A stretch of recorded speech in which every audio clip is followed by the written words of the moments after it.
move to item number 4, AB 397 by Gonzalez. Here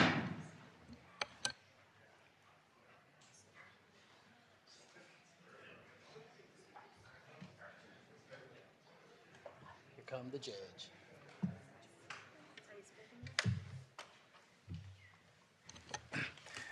Welcome, Mr. Gonzalez. Hello. Thank you very much for, again, this is item number 4, AB 397, and you may commence whenever you are ready. Ready. All right. Good afternoon. First, I want to thank Chair Gibson and all of the committee members and their staff for all of their work on AB 397. As many of us here around the room know that too many Californians are struggling to make ends meet.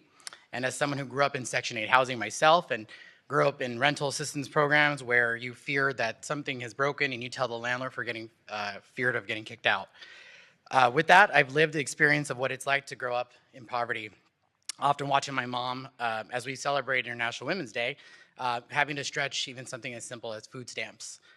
Having this extra income can be a life-saving for working families, putting food on the table, enabling families to pay medical bills, or allowing them to just simply pay their rent. A study by the Center on Budget and Policy found that 91% of people who get a child tax credit use it to pay for necessities such as food, clothing, housing, utilities, and education. And as we know, families don't see these as luxuries. These are just simply bills. Under current law, families lose access to the California Young Child Tax Credit when their child just turns only 6 years old. But we all know that the cost of raising a child does not end there. It only begins. AB 397 will gradually expand the Young Child Tax Credit to be renamed the California Child Tax Credit over the course of 4 years. Specifically, in 2025, families with children younger than 10 years old will qualify. In 2026, families with children younger than 13 years old will qualify. In 2027, families with children younger than 16 years old will qualify. In 2028, families with children younger than 18 years old or 19 to 23, they're attending college, will qualify. The child tax credit is a proven tool to fight poverty and uplift families in a prosperous and equitable future. And with potential federal cuts, as we all know, to safety net programs, now more than ever, California needs to step in and step up, because as California goes, so goes the nation. This afternoon, with me to highlight the impacts of the child tax credit and importance of AB 397 are Lisa Anderson, the Policy Director of the California Budget and Policy Center, and Sam Wilkinson, the Senior Policy Associate of GRACE and Child Poverty California, uplifting a community member's lived experience. Thank you very much. You have 2 minutes. Please commence.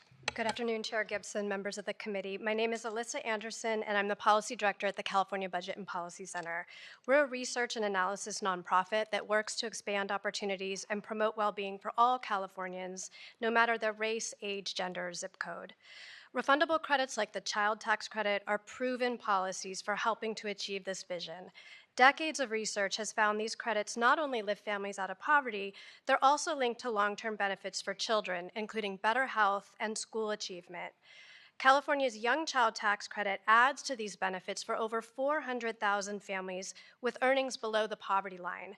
60% of families who benefit from the Young Child Tax Credit make $20,000 or less a year. So this credit provides much needed support. It's enough to pay for almost 3 months of groceries for a mother and toddler. It also lifts families out of deep poverty, which is especially harmful to children's development.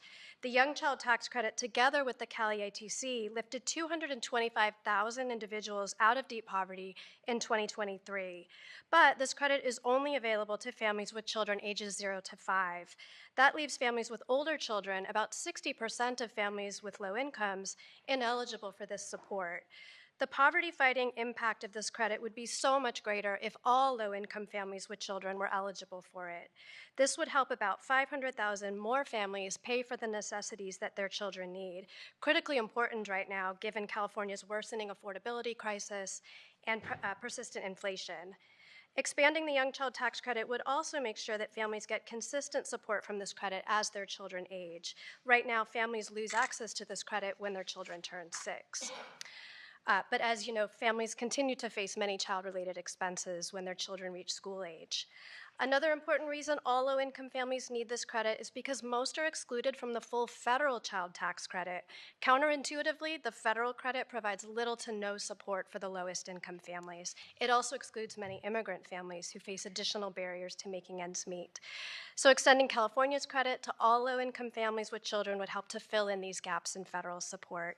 And this is especially important right now with Congress considering further restricting the federal child tax credit and other vital supports for families. So state leaders must prioritize policies that take California in a different direction, fostering greater prosperity, not poverty. And this should include strengthening anti-poverty tax credits so that more families with children have the resources they need to be healthy and thrive. Thank you. Thank you very much. Next witness, 2 minutes.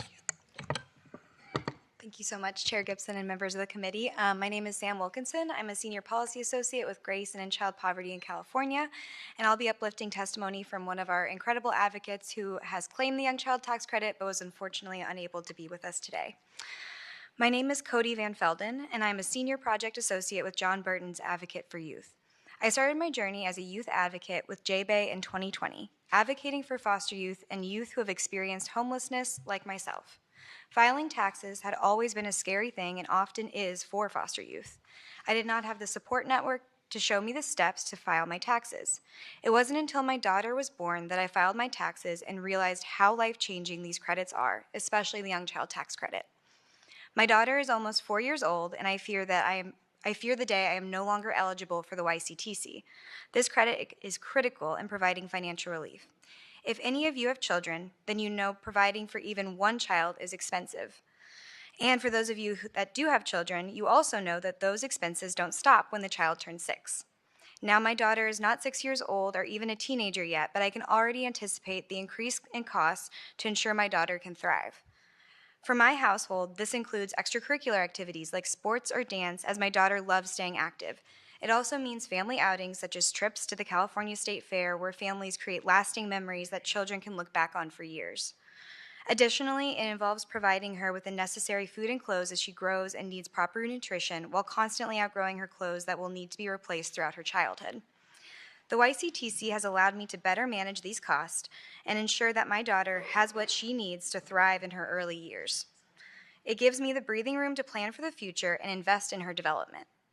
It gives me, whether that's through activities, healthy food, or the other necessary expenses that come with being a parent. Without the YCTC, it would be much more difficult for me to provide my daughter with the opportunities she deserves. This credit is a lifeline for many parents like me, and I urge you to consider the impact it has not only for our families, but on the future of our children. Thank you. Thank you very much. Any witnesses in the audience wishing to support this, please state your name, organization, and your position. This is for support only. And you may commence. Thank you. Rebecca Gonzalez with the Western Center on Law and Poverty and Strong Support. Thank you very much. Good afternoon. I'm Vanessa Orozco here on behalf of Golden State Opportunity, Voices for Progress, and the California Immigrant Policy Center and Strong Support. Thank you. Thank you very much. Good afternoon, Chair and members. Jonathan Munoz on behalf of First Five California in support. Thank you very much. Any witnesses in opposition, would you please come to the table? Hearing and seeing none. Anyone in the room wishing to speak in opposition, would you please line up? Hearing and seeing none. I want to bring it back to the committee. Any questions from committee members? This is the time. Hearing and seeing none. Let me just say to Member Gonzalez, certainly appreciate this bill. I absolutely appreciate the testimony that you read on behalf of the witness that couldn't be here. It's a terrible time that we're in, both as a state and I think our country, and looking at potentially resources being lost or not directed towards this area. But I want to commend you on your efforts in this space. Certainly appreciate it. With that being said, this item is, oh, I'm sorry, please. Member, please close. I'll second that in terms of that piece. But no, thank you, Mr. Chair. Thank you to the committee members for having this conversation and continuing this dialogue. Look, on a personal note of personal privilege, I remember my mom working well over 12-hour days and myself having to cash cans and newspapers and so much to help to make the ends meet. When my brother passed away when I was 10 years old, he was 18. Suddenly, anything I did benefit from was completely taken off the table, and tax credits were just out the window because having one child at home meant you didn't necessarily qualify if you had 2, 3, or 4. So with that, AB 397 will provide relief to communities facing the same hardships I experienced firsthand. And as the gentleman before me in the other bill had said, we're not looking for a handout. We're looking for a hand up. And that's what this bill provides. And so I respectfully ask for your aye vote because no family deserves to grow up in poverty. Thank you. Thank you very much. This bill will be referred to our suspense file. So thank you very much, and thank your witnesses for coming to this committee. Thank you.